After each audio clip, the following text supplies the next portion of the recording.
మనమందరం ఈ పరిశుద్ధ గ్రంథాన్ని తెరువుదామండి. యోహాను సువార్త 17వ అధ్యాయము 1 నుంచి 4 మాటలు చక్కగా ఎవరైనా చదివి వినిపిస్తారా?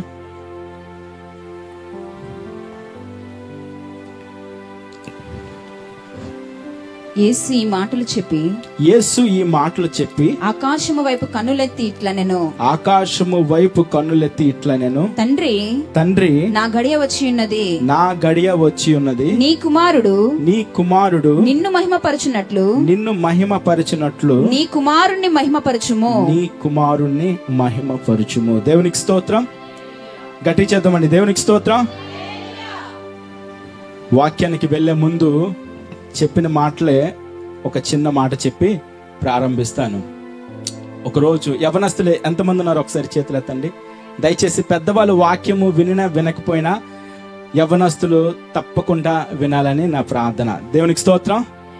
మొట్టమొదటిగా సమయం ఇచ్చిన దేవుని సేవకులకి, కూడి వచ్చిన పెద్దవాళ్ళకి, అదేవిధంగా చిన్న వాళ్ళ అందరికీ ప్రత్యేక వందనాలు. ఈ యొక్క యూత్ మీటింగ్ కి నాకు ఆహ్వానించినందుకు నిజంగా నేను చాలా ఆనందిస్తున్నాను. దేవునికి స్తోత్రం.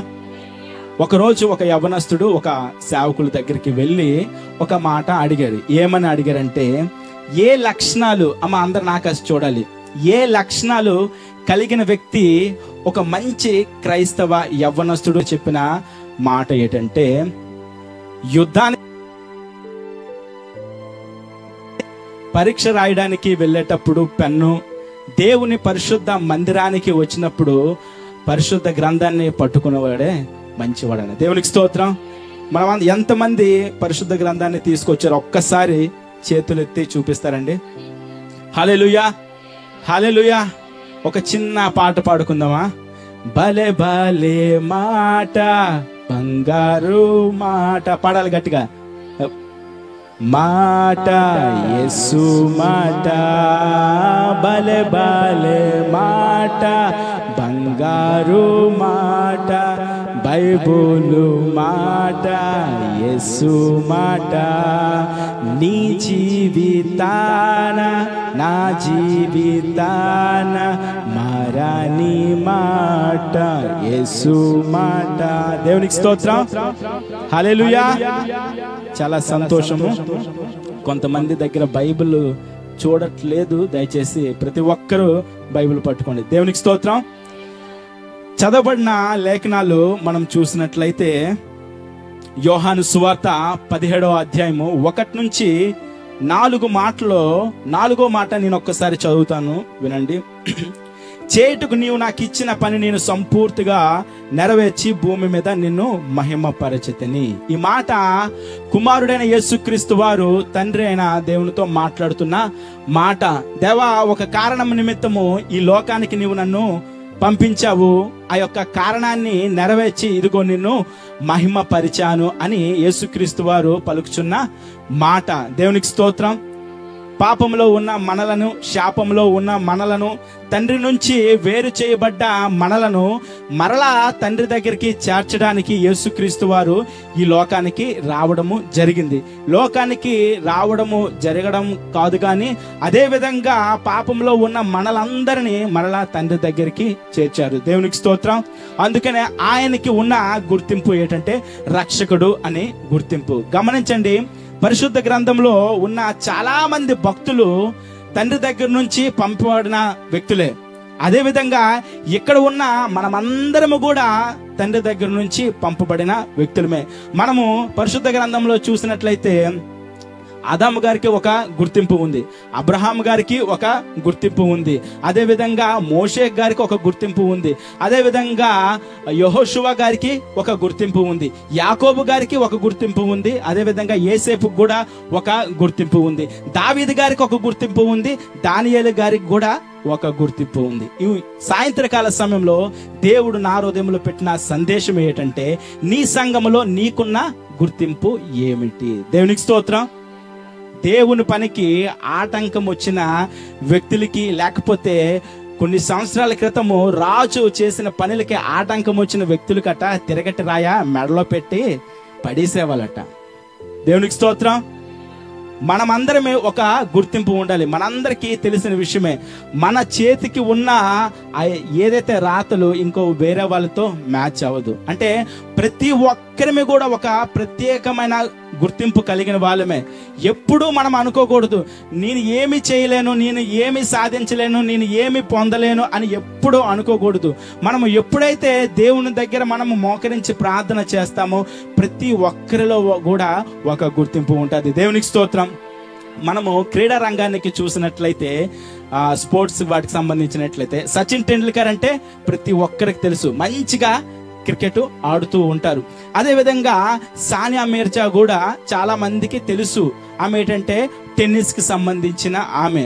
అదేవిధంగా పిటి ఉషా అనే ఒక సహోదరి ఉంది, ఆమె కూడా తెలుసు, రన్నింగ్ రేస్ కి సంబంధించిన ఆమె. అదే విధంగా సింగ్ అనే ఒక అతను ఉన్నాడు, అతను కూడా ఏంటంటే బాక్సింగ్ కి సంబంధించిన ఒక మంచి ప్లేయరే. అదే విధంగా సింధు అనే ఒక సహోదరి ఉంది, ఆమె బ్యాడ్మింటన్ కి సంబంధించింది ఆమె. గమనించండి, వీళ్ళందరూ క్రీడా రంగానికి చెందిన వాళ్ళే, కానీ వారి వారి క్రీడల్లో వారికంటూ ఒక గుర్తింపు ఉంది. ఇక్కడ ఉన్న మనమందరం కూడా ఒకే సంఘానికి చెందిన వాళ్ళమే. అయితే మనలో ఉన్న గుర్తింపు ఏంటని దేవుడు అడుగుతున్నాడు. దేవునికి స్తోత్రం. గట్టి చేద్దామండి. దేవునికి స్తోత్రం. ఈరోజు ప్రభువు అడుగుతున్న మాట ఏంటంటే, నీ సంఘంలో నువ్వు పాటలు పాడే గుర్తింపు ఉందా? నీ సంఘంలో నువ్వు వాక్యము చదివే గుర్తింపు ఉందా? నీ సంఘంలో నువ్వు ఆరాధన చేసే గుర్తింపు ఉందా? నీ సంఘంలో నువ్వు కీర్తనలు వివరించే గుర్తింపు ఉందా? నీ సంఘంలో నీవు దైవ సేవకుడు లేకపోతే వాక్యము చెప్పే గుర్తింపు ఉందా? నీ సంఘంలో నువ్వు దర్శనాలు చూసే గుర్తింపు ఉందా?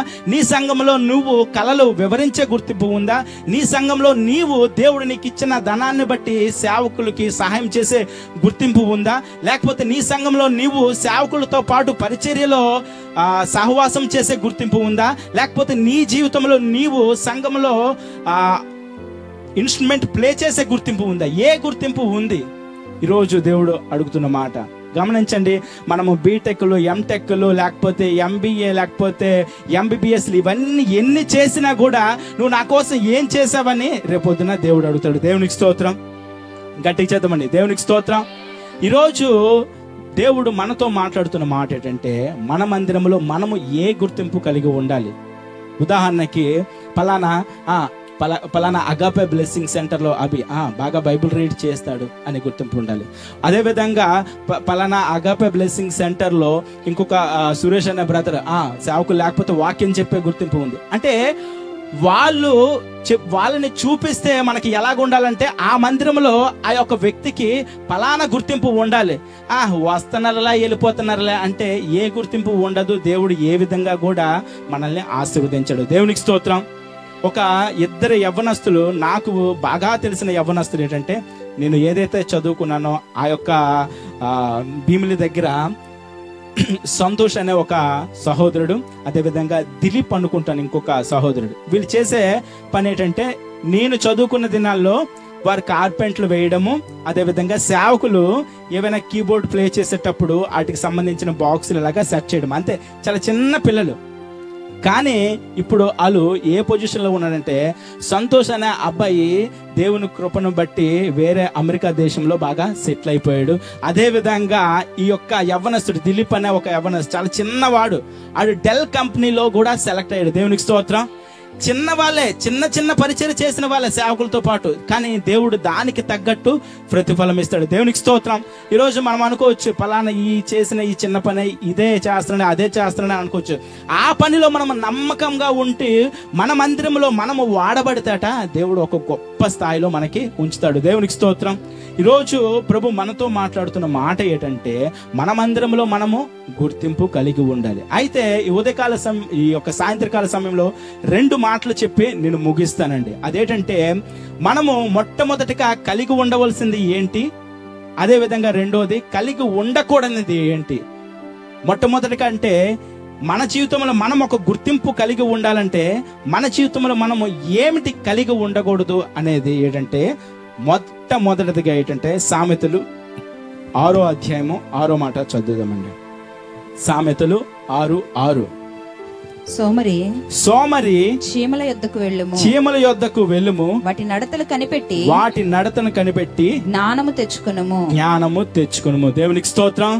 మొట్టమొదటిగా మన జీవితంలో మనము ఒక గుర్తింపు కలిగి ఉండాలంటే మన జీవితంలో సోమరితనం అనేది ఉండకూడదు.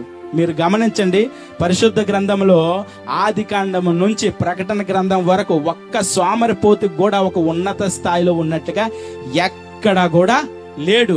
ఎప్పుడైతే మన సోమరితనమును మనం విడిచిపెడతామో, ఎప్పుడైతే మనము సోమరిపోతుగా ఉండకుండా చక్కగా మనము మన పనులను టయానికి చేసుకుంటామో, అప్పుడే మనల్ని దేవుడు దీవిస్తాడట. దేవునికి స్తోత్రం. ఒక రాజ్యంలో ఒక రాజు ఒక దండోరా వేశాడు. ఏమని దండోరా వేశాడంటే, అసలు మన దేశంలో లేకపోతే మన రాజ్యంలో ఎంతమంది బద్ధకస్తులు లేకపోతే సోమరిపోతులు ఉన్నారో చూడండి, వాళ్ళకి ఒక మంచిగా కిరీటాలు ఇద్దాము అని రాజు దండోరా వేశాడట. దండోరా వేసినప్పుడు రాజుగారి కట్ట ముగ్గురు సోమరిపోతులు కనిపించారట. ఈ ముగ్గురు సోమరిపోతులకి అనౌన్స్మెంట్ చేశారు. ఏమని అనౌన్స్మెంట్ చేశారనంటే, అరే ఎవరైతే ఈ ముగ్గురు సోమరిపోతులు ఉన్నారో ఈ ముగ్గురు సోమరిపోతులకి రాజుగారు 3 కిరీటాలు ఇస్తానంటే ఇద్దరు వచ్చి కిరీటాలు తీసుకుని వెళ్ళడం జరిగింది. మూడోవాడు ఏడనంటే ఆ మూడోవాడికి కిరీటం తీసుకోవడానికి కూడా బద్ధకమైనట. దేవునికి స్తోత్రం. ఈ రోజున మనం చూసినట్లయితే చాలా మంది, అరే నువ్వు మందిరానికి వస్తే బాగుపడతావురా, నువ్వు మందిరానికి వస్తే నువ్వు తాగుడు నుంచి బయటకు వస్తారా, నువ్వు మందిరానికి వస్తే దేవుడు నీకు ఒక ఉన్నత స్థాయిలో ఉంచుతాడని అంటే వాడుకున్న సోమరితనం బట్టి, వాడుకున్న అలవాటును బట్టి రాలేకపోతున్నాడు. దేవునికి స్తోత్రం.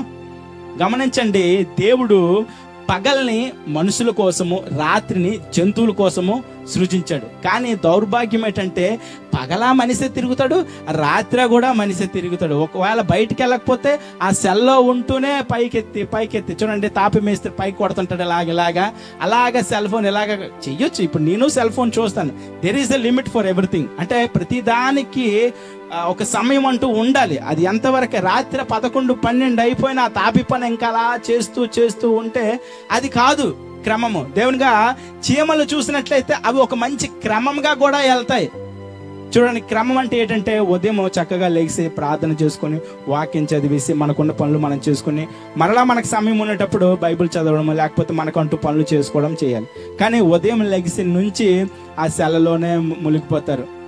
ఉదయం లెగ్గానే ఏదో న్యూస్ పేపర్ కొంతమంది చూస్తూ ఉంటారు, కొంతమంది ఉదయం లెగ్గానే ఆ టీవీ కూడా చూస్తూ ఉంటారు. చూడడం మంచిదే, ఏవి తప్పనండి, కానీ వాటికి ఇవ్వాల్సిన ఇంపార్టెంట్ ఎప్పుడు ఇవ్వాలో అప్పుడే ఇవ్వాలి. దేవునికి స్తోత్రం. అయితే మనం ఇంకా నేర్చుకోవాల్సింది ఏంటంటే, చీమల్లో ఉన్న గొప్పతనం ఏంటంటే అవి చాలా కష్టపడతాయట. మనము కూడా మన జీవితంలో మనం ఒక ఉన్నత స్థాయిలోకి వెళ్ళాలంటే మనము కష్టపడాలి. కష్టపడకుండా ఎప్పుడు ఏమీ రాదండి. నేను స్టార్టింగ్లో ఇన్స్ట్రుమెంట్లు నేర్చుకునేటప్పుడు నాకు ఇన్స్ట్రుమెంట్ నేర్పిన వ్యక్తి ఫస్ట్ ఒకే ఒక మాట అన్నాడు, నీకు పాయసం ఇష్టమేనా అన్నాడు. ఎందుకన్నా అలాగన్నానంటే, పాయసం ఎలాగ ఉంటుంది అంటే సేమియా తినేటప్పుడు చాలా బాగుంటుంది, తినాలనే ఆతృత కూడా చాలా వస్తుంది. కానీ 2-3 స్పూన్లు తినగానే ఒకసారి వేసేసి తినలేం. అలాగే నువ్వు ఇన్స్ట్రుమెంట్ నేర్చుకోవాలనుకుంటున్నావు, లేకపోతే పలాంది నువ్వు ప్లే చేయాలనుకుంటున్నావు, కానీ నీకు ఎలాగుంటుందంటే ఉత్సాహము, బా చేసేద్దాం పదా అని అనుకుంటా. కానీ అది 1 సారి 2 సార్లు 3 సార్లు అలాగే నేను డ్రమ్స్ నేర్చుకోవాలని చాలా సంవత్సరాలు వెళ్ళడం, ఒక 2-3 నేర్చుకోవడం, మళ్ళీ ఆగిపోవడం, వెళ్ళడం నేర్చుకోవడం ఆగిపోవడం. రోజు మనం ఏంటంటే మనము ఒకటి పొందాలి, లేకపోతే మనము దేవుని కొరకు వాడబడాలి, లేకపోతే దేవుని పరిచర్యలో లేకపోతే సంఘములో మనము ఒక గుర్తింపు కలిగి ఉండాలంటే మన జీవితంలో మనము కష్టపడాలి. కష్టపడకుండా ఊరకనే ఏది కూడా మనము పొందలేము. దేవునికి స్తోత్రం. గట్టిగా చేద్దామండి, దేవునికి స్తోత్రం. ఎప్పుడైతే మన జీవితంలో మనము కష్టపడతామో, ఎప్పుడైతే మన జీవితంలో మనము ఆ దేవుని మీద ఆధారపడి మనము ఉంటామో, అప్పుడే మనము ఏదైతే మనము పొందాలనుకుంటామో అదే మనము పొందగలము. కానీ మన జీవితంలో మనము ఏటి కష్టపడకుండా సుఖంగా మనం అన్ని పొందాలంటే అవ్వదు. మనము చూసినట్లయితే దానియేలు గారి జీవితం చూసినా హాయిగా అన్నదమ్ములకు ఆహారం ఇచ్చేసి వచ్చేవచ్చు దావీదు గారు.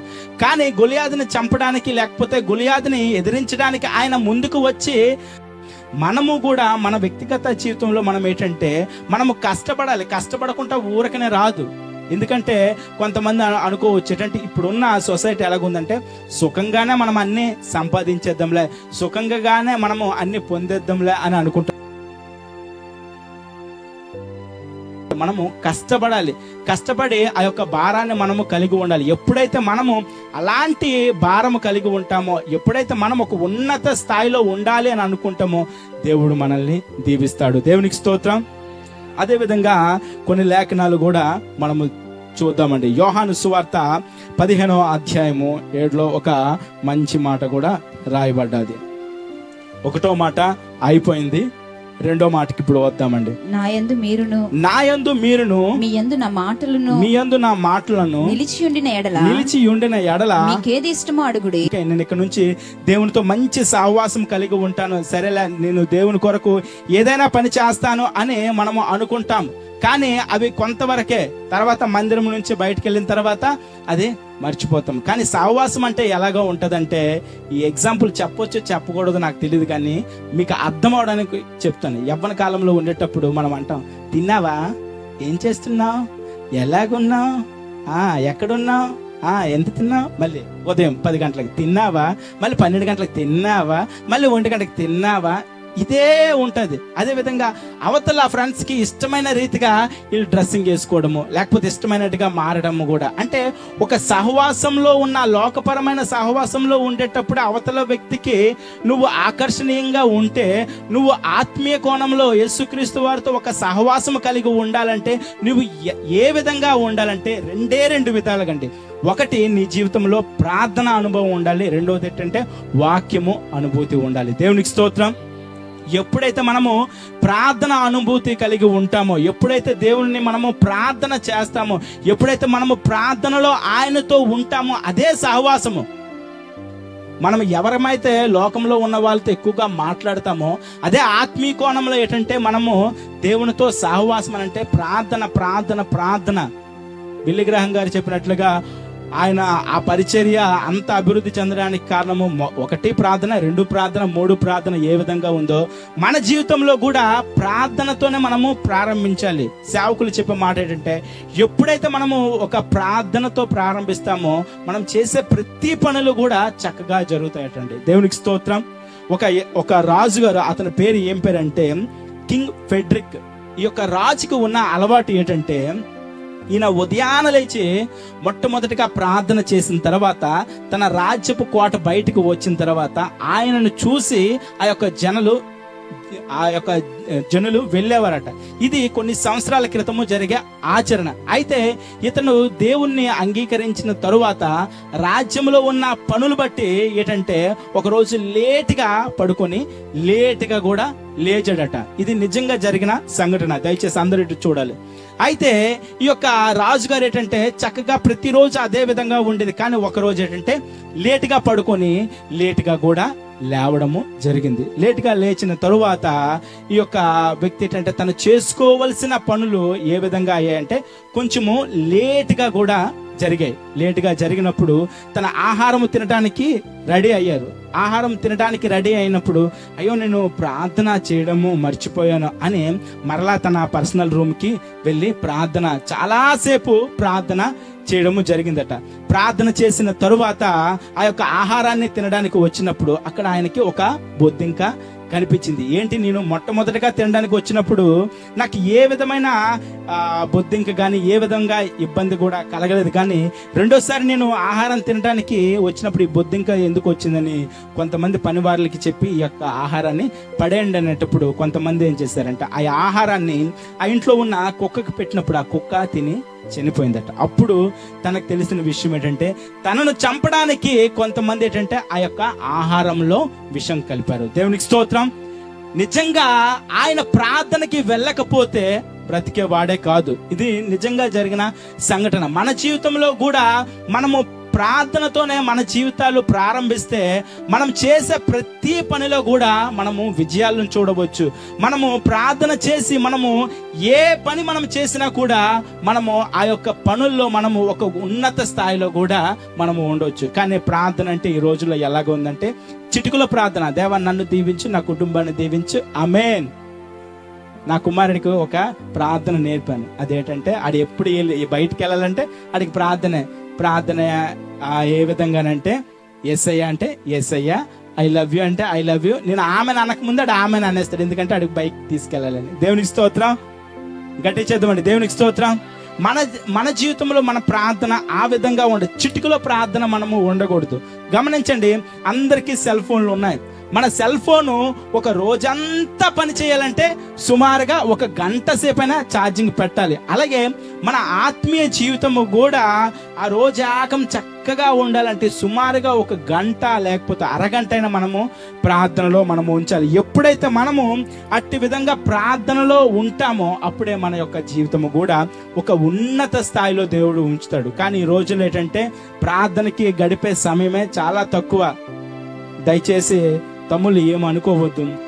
వీలైనంత మట్టుగా మీరు ప్రార్థన ఎర్లీ మార్నింగ్ రావడానికి ప్రయత్నించండి.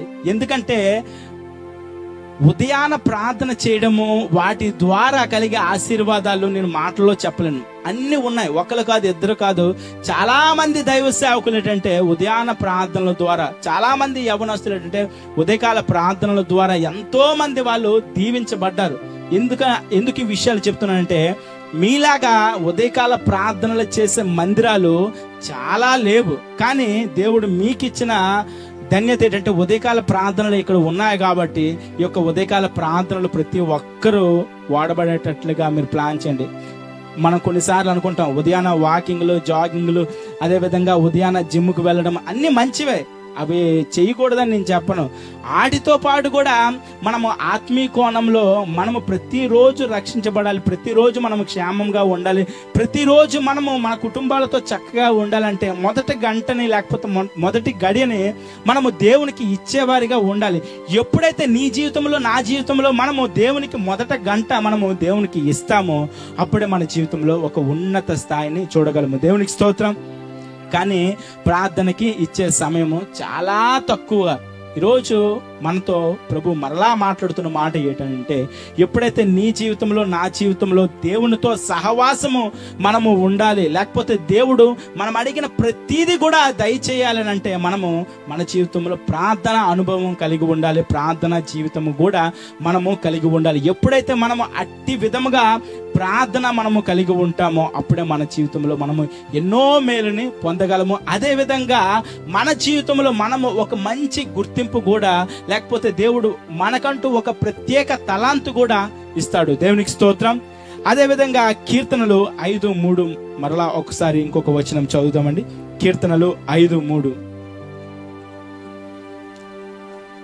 కీర్తనలు 119:5 తీయండి. ఆహా, కీర్తనలు 119:105.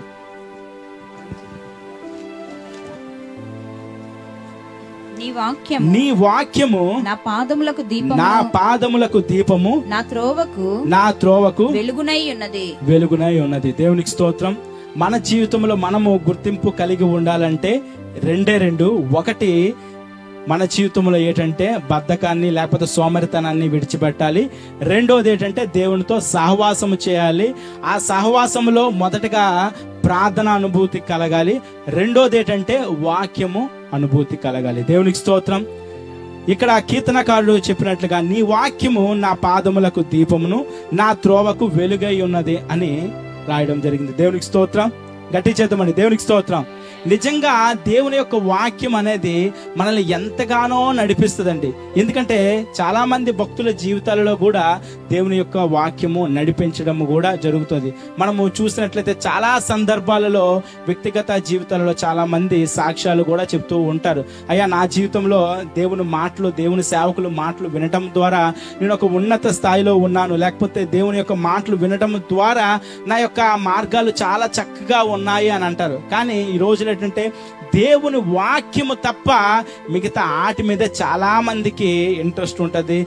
కొంతమందికి అయితే సినిమాల్లో ఆ యొక్క హీరోలు ఏది మాట్లాడతారా అని అలాగ గంటల తరబడి ఆడియో ఫంక్షన్ మాటలు వింటారు. అదే సమయంలో దేవుని యొక్క సేవకులు వాక్యం వస్తుంటే ఆ వాక్యాన్ని బట్టి ఫలానా హీరో ఏది మాట్లాడతాడా అని అలాగా ఆలోచించే వ్యక్తులు కూడా ఉంటారు. కొంతమంది అయితే రాజకీయ నాయకులు ఏం మాట్లాడతారా అని గంటల తరబడి ఆ పథకాల కోసము లేకపోతే ఆ రాజకీయ మాటల కోసం చాలా మంది అలాగా ఉంటారు. కానీ అదే సమయంలో దేవుని యొక్క దాసులు కూడా వాక్యంతో మాట్లాడితే ఆ యొక్క మాటలు వినటానికి కూడా చాలా మంది ఆసక్తి చాలా తక్కువ మంది పెడుతూ ఉంటారు.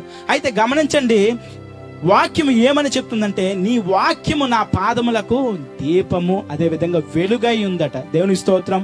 నిజంగా మన జీవితాలు బాగుపడాలి, లేకపోతే మన జీవితాలు ఒక ఉన్నత స్థాయిలో ఉండాలి, లేకపోతే మన జీవితాలు మనం ఏదైతే దేవునికి అడుగుతున్నామో అవన్నీ మనము పొందాలి అని అంటే దేవుని యొక్క వాక్యాన్ని మనము చదివే అలవాటు కలిగి ఉండాలి. కానీ చాలా మంది ఏంటంటే చదవడానికి చాలా ఇంట్రెస్ట్ చూపించరు.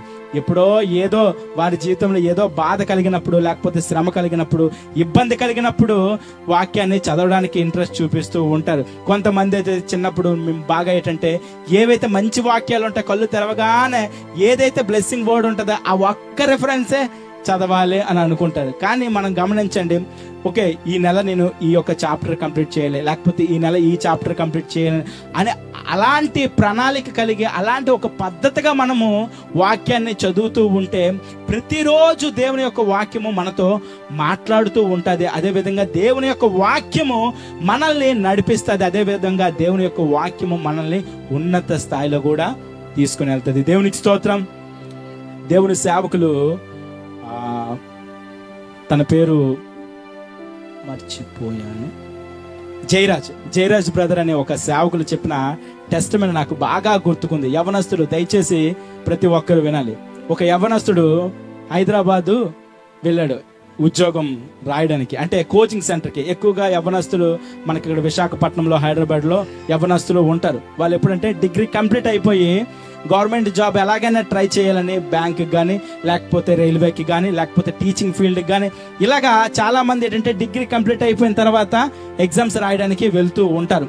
అలాగే ఒక యవనస్తుడు కూడా ఉద్యోగాని కోసము ట్రయల్స్లో ఏంటంటే కోచింగ్ సెంటర్లో వెళ్ళేటప్పుడు అలాంటి యవనస్తుడు ఒకానొక దినంలో ఒక సేవకుల్ని పలానా ప్రాంతానికి, మీ ప్రాంతానికే బ్రదర్ జయరాజ్ అనే ఒక సేవకులు వస్తున్నారని అనేటప్పుడు తను ఏంటంటే ఆ సేవకుల్ని చూడాలి, ఆ సేవకులతో మాట్లాడాలి అని వెళ్ళి ఒక మాట చెప్పడం జరిగింది. అయ్యా, నేను ఈరోజు ఈ స్థాయిలో ఉన్నానంటే అది కేవలము మీ బట్టే అని అన్నారు. ఏంటి, నా వల్ల నువ్వు ఏ విధంగా ఒక మంచి పొజిషన్ అంటే అప్పుడు స్టోరీ చెప్పాడు. ఏమని చెప్పాడంటే, నేను నా డిగ్రీ కంప్లీట్ అయిపోయిన తర్వాత నేను హైదరాబాద్ వెళ్ళాను. హైదరాబాద్ వెళ్ళి కొన్ని సంవత్సరాలు అయిపోయింది, కానీ నేను అనుకున్న జాబ్ కూడా నేను పొందలేదు. అయితే నాతో పాటు ఉన్న నా కుటుంబ సభ్యులు ఏమనే వాళ్ళంటే, హైదరాబాద్ పుట్టక ముందు నువ్వు వెళ్ళావురా, ఇప్పటికి కూడా నువ్వు ఉద్యోగము సాధించలేవు అని వాళ్ళు చెప్పే మాటలు నన్ను మానసికంగా అలాగా కృంగా తీసాయి. చివరికి నేను ఏం నిర్ణయించుకోవాలంటే, ఈ హైదరాబాద్ని విడిచిపెట్టి మరలా నా సొంత ప్రాంతానికి వెళ్ళి ఏదో సిమెంట్ పనో లేకపోతే ఇంకేదో పని చేసుకుందాము, నా జీవితంలో మరి నాకు ఉద్యోగము రానే రాదు అని నిర్ణయించుకొని తను ఏం చేశారంటే, ఉదయాన ఆటో ఎక్కి రైల్వే స్టేషన్కి వెళ్దామని తన లగేజ్ మొత్తాన్ని ఆటోలో ఎక్కించాడు. ఆటోలోకి వెళ్ళిన తర్వాత ఆ ఆటో వాడు అంటున్నాడు, ఏమనంటే, బ్రదర్, నేను దేవుణ్ణి నమ్ముకున్న వాడిని, ఉదయాన నాకు వాక్యము వేసుకునే అలవాటు ఉంది, నువ్వు ఏమీ అనుకోకపోతే కొద్ది నిమిషాలు నేను వాక్యము వేసుకుంటానంటే మనసులో ఈ యవ్వనస్తుడు అనుకున్నాడు, నేను కూడా దేవుణ్ణి నమ్ముకున్నాను కానీ దేవుడు నా జీవితాన్ని మార్చలేదు అని. అయితే గమనించండి, ఆ యొక్క వాక్యము వేసిన తరువాత ఆ వాక్యము ద్వారా దైవ సేవకుడు ఆ జయరాజు గారు ఏమని మాట్లాడుతున్నాడంటే, నువ్వు ఏ పరిస్థితిలో ఉన్నా, నువ్వు ఏ విధంగా ఉన్నా నీ దేవుడు నిన్ను వదిలిపెట్టడు అని ఆ యొక్క మాటలు తన ద్వారా వచ్చట. ఆ యొక్క వ్యక్తి మరలా ఆ యొక్క ప్రాంతం నుంచి మరలా ఏం చేశాడంటే, ఆ ఆటో వాడికి, నువ్వు ఎక్కడి నుంచి అయితే నన్ను తీసుకొచ్చావో మరలా అక్కడికే నన్ను తీసుకుని వెళ్ళేటప్పుడు ఆ యొక్క ఆటో వాడు అనుకున్నాడు, ఎందుకు నన్ను బుక్ చేశాడు, మరలా ఎందుకు నన్ను తీసుకుని రమ్మన్నాడని. మరలా యవనస్తుడు ఏంటంటే దేవుని సేవకులు మాటలు విని మరలా తనలో ప్రేరేపణ కలిగి దేవుని యొక్క వాక్యము తన మదిలోకి వచ్చి మరలా ఎగ్జామ్స్ రాయడం జరిగింది. తనున్న ప్రాంతంలోనే ఒక మంచి డిపార్ట్మెంట్లో బ్యాంక్ ఎంప్లాయీగా కూడా ఉద్యోగం చేయడం జరిగింది. దేవునికి స్తోత్రం. గట్టి చేద్దామండి, దేవునికి స్తోత్రం. కొన్నిసార్లు మనం అనుకోవచ్చు, ఏంట్లా ఈ వాక్యమో అని అనుకోవచ్చు, కానీ ఆ వాక్యము మనము వినకపోవచ్చు. కొంతమంది స్టేటస్లు పెడతారు చూడండి, ఏంటి ఎప్పుడు ఈ స్టేటస్లో పెడతారు, అది నీకు పరిచయం అవ్వకపోవచ్చు వాక్యము, కానీ ఆ వాట్సాప్లో ఉన్న స్టేటస్ వేరే వారి జీవితాన్ని మార్చవచ్చేమో. కొన్నిసార్లు కొన్ని వాక్యాలు యూట్యూబ్లో పెడతాం, నా జీవితం మార్చిపోవచ్చు, లేకపోతే నీ జీవితం మార్చిపోవచ్చు, కానీ వేరే వాళ్ళ జీవితమైనా మారుస్తుంది. అంటే దేవుని యొక్క వాక్యం ఏం చేస్తుందంటే మన యొక్క బ్రతుకులను మారుస్తుంది. అయితే మనము ఆ యొక్క వాక్యాన్ని వినేవారిగా ఉండాలి. అదేవిధంగా ఆ యొక్క వాక్యాన్ని కూడా మనము చదివేవారిగా ఉండాలి. దావీదు జీవితంలో ప్రతిరోజు ఆయన దేవునితో సహవాసం కలిగి ఉండేవాడు. అదేవిధంగా దానియేలు గారు కూడా తన జీవితంలో కూడా సహవాసం కలిగి ఉండేవాడు. ఈరోజు మనము కూడా మన వ్యక్తిగత జీవితంలో మనము ప్రార్థన అనుభూతి కలిగి ఉండాలి. అదేవిధంగా వాక్యము కూడా అనుభూతి కలిగి ఉండాలి. కీర్తనలు